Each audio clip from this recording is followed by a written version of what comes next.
Iran president Masoud Pezeshkian പരസ്യമായി പ്രകടനത്തിനിറങ്ങി. ഖുദ്സ് ദിനവുമായി ബന്ധപ്പെട്ട Palestine അനുകൂല പ്രകടനത്തിലാണ് പെസഷ്കിയാൻ പങ്കെടുത്തത്. അലി ലാരിജാനി, മുഹമ്മദ് അസ്ലമി തുടങ്ങിയ നേതാക്കളും പ്രകടനത്തിൽ പങ്കെടുത്തു. ബി കെ സുഹൈൽ വിശദാംശങ്ങൾ നൽകും. സുഹൈൽ, പ്രസിഡന്റ് തന്നെ നിരത്തിലിറങ്ങി പ്രകടനത്തിൽ പങ്കെടുക്കുന്ന ഒരു ദൃശ്യമാണ് ഇറാഖ് തെഹ്റാനിൽ ഏറ്റവും ഒടുവിലായി കാണുന്നത്. രണ്ടാഴ്ച പിന്നിടുന്ന ഈ യുദ്ധത്തിന്റെ ഏറ്റവും ഒടുവിലത്തെ പരിണിതി എങ്ങനെയാണ്? ഇപ്പോഴത്തെ പ്രസിഡന്റിനടക്കം നിലപാടുകൾ എങ്ങനെ കാണും? സൈഫുദ്ദീൻ, ഏറ്റവും നിർണായകമായ ദൃശ്യങ്ങൾ തന്നെയാണ് ഇപ്പോൾ തെഹ്റാനിൽ നിന്ന് പുറത്തുവരുന്നത്. സാധാരണ രീതിയിൽ എല്ലാ റമദാനിലെയും അവസാനത്തെ വെള്ളിയാഴ്ച ഖുദ്സ് ദിനമായി ആചരിക്കാറുണ്ട്. ഫലസ്തീന് വേണ്ടി ഇറാനിയൻ ജനത തെരുവിലിറങ്ങാറുണ്ട്. ആ പ്രകടനത്തിൽ ഇപ്പോഴിതാ ഇറാന്റെ പ്രസിഡന്റ് മസൂദ് പെസഷ്കിയാൻ തന്നെ രംഗത്ത് വന്നിരിക്കുന്നു. പെസഷ്കിയാൻ ജനങ്ങൾക്കിടയിൽ നടക്കുന്നു, ആളുകൾ സെൽഫി എടുക്കുന്നു. ഏറ്റവും നിർണായകമായ ദൃശ്യങ്ങൾ പുറത്തുവരുന്നു. ഒപ്പം ഇറാനിയൻ നേതാക്കളായ അലി ലാരിജാനി, അതേപോലെ തന്നെ മുഹമ്മദ് അസ്ലമി തുടങ്ങിയ നേതാക്കൾ കൂടി ഈ പ്രകടനത്തിലുണ്ട്. നമ്മളിപ്പോ കേട്ടത് AI ഒന്നല്ല, ഒറിജിനൽ തന്നെ തോന്നുന്നുണ്ട്. മീഡിയ വണ്ണാണ്. അപ്പം മസൂദ് പെസഷ്കിയാൻ എന്ന് പറയുന്ന നമ്മളെ പ്രിയപ്പെട്ട ഇറാന്റെ പ്രസിഡന്റ് നടുമധ്യേ ജനങ്ങളുടെ കൂടെ പ്രകടനത്തിന് ഇറങ്ങിയതാണ്. ഇന്നലകളിൽ വരെ അയാൾ ഒന്നുക്ക് മരണപ്പെട്ടിട്ടുണ്ട്, അല്ലെങ്കിൽ ഗ്ലൂക്കോസും കയറ്റി ഹോസ്പിറ്റലിൽ കിടക്കുകയാണെന്നാണ് പറഞ്ഞത്. മൂക്കിലൊക്കെ വയറിട്ടുണ്ട്. പക്ഷേ മൂക്കിലൊക്കെ വയറിട്ട് ഹോസ്പിറ്റലിൽ കിടക്കുന്നത്, ഗ്ലൂക്കോസും കയറ്റി കിടക്കുന്നത് പിന്നെ തെമ്മാടിയാണ് എന്നുള്ളതാണ്. തെമ്മാടികളിൽ ഒന്നാമൻ. രണ്ടാമനും അടുത്ത് തന്നെ ഹോസ്പിറ്റലിൽ കയറും, ഒരു സംശയമില്ല. കുരങ്ങൻ്റെ മാതിരിയാണ് ഒരു തെമ്മാടി കുരങ്ങൻ്റെ മാതിരിയും ഒരു തെമ്മാടി പന്നിയുടെ മാതിരിയാണ്. ഈ രണ്ട് തെമ്മാടികളാണ് ഈ ലോകത്ത് മുഴുവനും അരക്ഷിതാവസ്ഥ സൃഷ്ടിച്ചത്. ഇന്നിവിടെ ഗ്യാസ് ഇല്ല, പെട്രോൾ ഇവിടെ അടുത്ത് നിൽക്കും.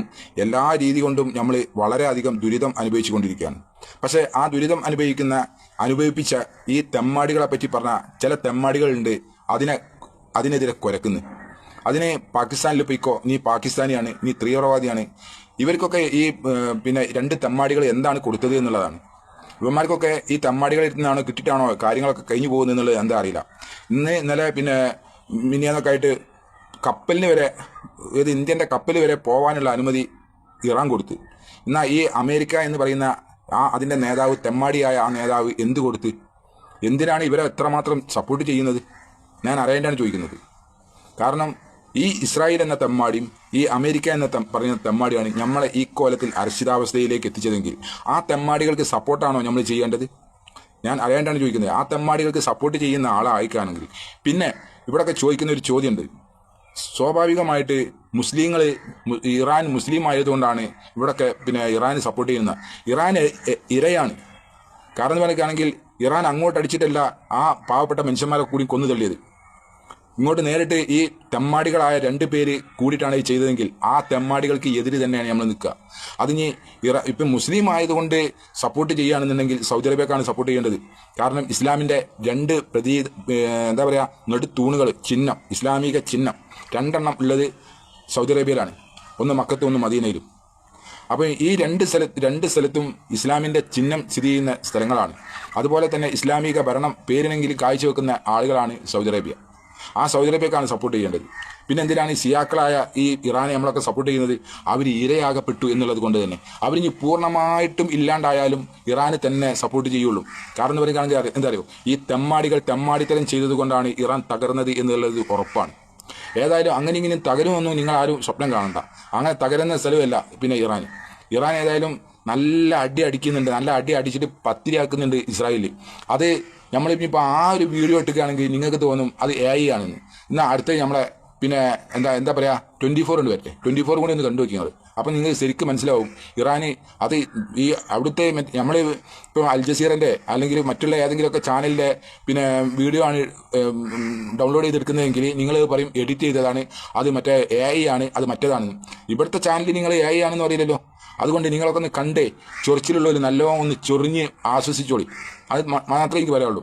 ഞാൻ ആരാണോ ആ ഇരയുടെ കൂടെയാണ്. ഇവിടെ ഒരു പെണ്ണ് എന്താ പറയുക, ആ അനൂപ് എന്ന് പറയുന്ന ഒരു ആളെ ഇല്ലാത്ത കഥകളും പറഞ്ഞ് ആ പാവത്തിനെ കൊന്നപ്പോൾ, ആത്മഹത്യ ചെയ്യിപ്പിച്ചപ്പോൾ നമ്മൾ അനൂപിൻ്റെ ഭാഗമാണ് നിന്നത്.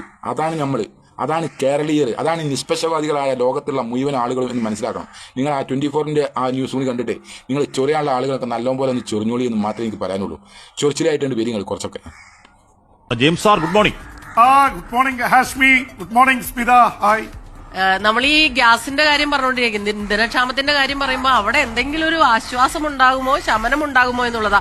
പക്ഷെ ഒരു നിവൃത്തിയില്ല. ഇറാന്റെ വലിയ രീതിയിലുള്ള പ്രത്യാക്രമണമുണ്ട്. അമേരിക്കയും ഇസ്രായേലും അങ്ങനെ ഇറാനിൽ വ്യാപകമായി ആക്രമണം നടത്തിക്കൊണ്ടിരിക്കുന്നു അല്ലെ സ്മിത? യഥാർത്ഥത്തില് അമേരിക്ക ഈ യുദ്ധത്തിന് ഇറങ്ങുമ്പോ 2003 ഇറാഖ് യുദ്ധത്തിൽ സദാം ഹുസൈനെ 26 ദിവസം കൊണ്ട് വീഴ്ത്തിയതുപോലെ വലിയ അത്ഭുതം സംഭവിക്കുമെന്നാണ് അവർ പ്രതീക്ഷിച്ചിരുന്നത്. പക്ഷെ കാര്യങ്ങളൊക്കെ തെറ്റിയിരിക്കുന്നു, കണക്കുകൂട്ടലുകൾ തെറ്റിയിരിക്കുന്നു. അമേരിക്കയും ഇസ്രായേലും ചേർന്ന് ഇറാനിൽ സർവത്ര നാശം വിതച്ചു എന്നുള്ളത് ശരിയാണ്. 10,000-ലേറെ തവണ ആക്രമിച്ചു. പക്ഷേ ഇപ്പോ ഇറാന്റെ തിരിച്ചടി നടക്കുകയാണ്. അത് വലിയ രീതിയിൽ ബാധിച്ചിരിക്കുന്നു. അമേരിക്കയുടെ 4 യുദ്ധവിമാനങ്ങൾ, 2 വാണിജ്യ കപ്പലുകളൊക്കെ തകർത്തിരിക്കുന്നു ഇറാൻ മാത്രമല്ല 2 എണ്ണക്കപ്പലുകൾ തകർത്തത് ഇറാഖിലാണ്. ഇറാന്റെ പിന്തുണയുള്ള ഇറാഖി സായുധ സംഘം അതിന്റെ ഉത്തരവാദിത്തം ഏറ്റെടുത്തിട്ടുണ്ട്. ഇറാന്റെ ആക്രമണം ഗൾഫ് രാജ്യങ്ങളിലേക്ക് വലിയ രീതിയിൽ നീളുന്നു. ആകെയുള്ള ആശ്വാസം ജനവാസ കേന്ദ്രങ്ങൾ ആക്രമിക്കുന്നില്ല എന്നുള്ളത് തന്നെയാണ്. യുഎസിന്റെ ബേസുകൾ, എണ്ണ സംഭരണ കേന്ദ്രങ്ങൾ, എണ്ണപ്പാടങ്ങൾ, എനർജി സെന്റേഴ്സ് ഒക്കെ വെച്ച്, അതുപോലെ പോർട്ടുകൾ, തുറമുഖം, അതുപോലെ തന്നെ എയർപോർട്ട്, കുവൈറ്റിലെ എയർപോർട്ടിന് നേരെ ആക്രമണമുണ്ടായി, കപ്പലുകൾക്ക് നേരെ ആക്രമണം നടക്കുന്നു. ഇതാണ് ഇപ്പൊ ഇറാന്റെ തിരിച്ചടി വല്ലാതെ ആശങ്കയുണ്ടാക്കിയിരിക്കുകയാണ്. ഇറാന്റെ പരമോന്നത നേതാവ് ആയത്തുള്ള